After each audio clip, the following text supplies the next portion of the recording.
یہ دنیا بہت خوبصورت اور پرامن ہو سکتی ہے اگر ہر انسان دوسرے انسان کو زندگی گزارنے کا وہی حق دے جو وہ اپنے لیے چاہتا ہے۔ وہ رب کبھی مکمل طور پر آزمائش میں مبتلا نہیں کرتا، کہیں نہ کہیں کوئی دروازہ کھلا رکھتا ہے جہاں سے رحمت ٹھنڈی ہوا کے جھونکوں کی طرح آ کر دل کو پرسکون کرتی رہتی ہے۔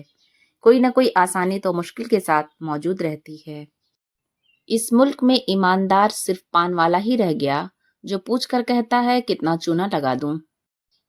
کتابوں کو دیواروں پر سجانے سے بہتر ہے کہ کتابوں کو پڑھ کر دلوں میں اٹھتی دیواریں گراتے جائیں۔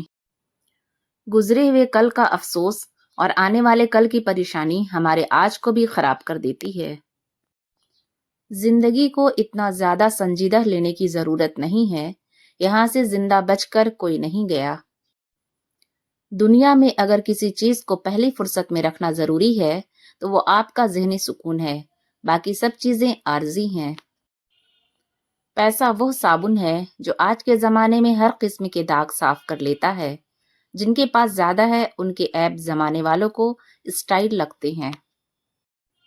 زندگی بدلنے کے لیے لڑنا پڑتا ہے اور آسان کرنے کے لیے سمجھنا پڑتا ہے۔ وقت آپ کا ہے، چاہو تو سونا بنا لو یا پھر چاہو تو سونے میں گزار دو۔ آپ کا راز آپ کا خون ہے، اس کے دوڑنے کی جگہ صرف آپ کی رگیں ہونی چاہیے۔ سائنسداں سمجھتے ہیں کہ کائنات میں سفر کرنے والی تیز ترین شے وہ روشنی ہے، مگر وہ یہ نہیں جانتے کہ دعا زمین سے عرش الہی تک کا راستہ 1 سیکنڈ سے بھی کم وقت میں طے کر سکتی ہے۔ لوگوں میں بانٹتے رہا کریں، دوا نہیں تو دعا، علاج نہیں تو تسلی، کچھ نہیں تو میٹھے بول اور مسکراہٹ۔ یا رب میرے لیے ایک ایسا دروازہ کھول دے جس کی وسعت مجھے حیران کر دے۔ کوشش کریں ہمیشہ زندگی میں بدگمانی سے بچیں۔ کسی کے بارے میں کوئی بھی رائے قائم کرنے سے پہلے ایک دفعہ لازمی تحقیق کر لیں۔ پیسہ رزق کا سب سے ادنا درجہ ہے، تندرستی رزق کا اعلیٰ درجہ ہے، نیک اولاد بہترین رزق ہے اور اللہ کی رضا کامل رزق ہے۔ اگر آپ نے کسی کے کردار کا اندازہ لگانا ہو تو یہ دیکھو وہ ہنستا کس بات پر ہے۔ اچھے لوگوں سے ان کی غلطیوں کی بنا پر قطع تعلق مت کیجیے، اس لیے کہ ان کی غلطیاں بھی غلطی ہی سے ہوا کرتی ہیں۔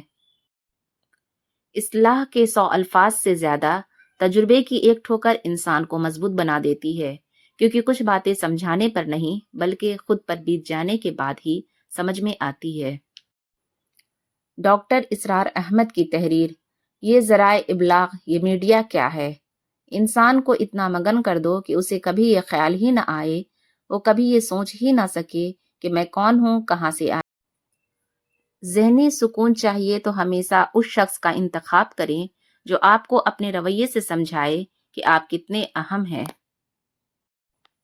خاموش ہو جایا کریں، سہ جایا کریں، جھک جایا کریں، مان لیا کریں، یہ عاجزی ہے جو اللہ کو بہت پسند ہے۔